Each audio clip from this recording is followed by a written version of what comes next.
Well, it's a known fact that young men are behind a large percentage of the violent crimes that occur in the country. And in an attempt at curbing this trend, several suspension programs for at-risk youth have emerged across the island over the past year. In fact, many schools are choosing to send troubled teens to such programs. And now one of the oldest drug and temperament treatment programs in the country is offering its services. Our Jasmine Bonamy sat down with officials at Teen Challenge Bahamas. It could be the structured atmosphere or the straight-talking advisors, but officials at the Teen Challenge Bahamas say there's something about the Back on Track suspension program that sets once troubled teens back on the right path. Still just a pilot program that began last November, it caters to at-risk teens suspended from government schools in the Southern District of New Providence. Whether the kids have acted out in class or experimented with drugs, Fox says the program inspires change. It's not easy, because a lot of the young men who come may get a lot of behavioral issues.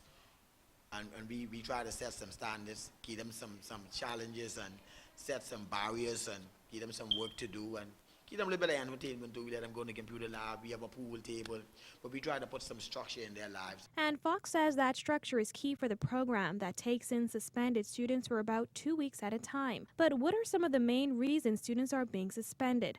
Fox explains. Being rude, rebelling, smoking, carrying knives, weapons, fighting, acting out, lateness, don't want to come to school, just lack of interest in education. Fox says their main goal is to change that mentality before the boys are readmitted into school. So far, about 100 teenage boys have passed through the program. It gives high school students suspended from school the option of taking part in personal and academic development during their time away from the classroom. And a part of the learning process for the young men enrolled in this program is helping create this farm that has been dubbed the Garden of Eden.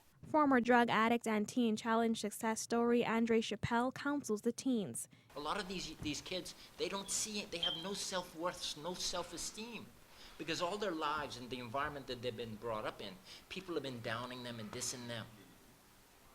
You know? And how else do you think they're going to feel about themselves if everywhere they go they hear negative things about themselves? No one has shown them the potential.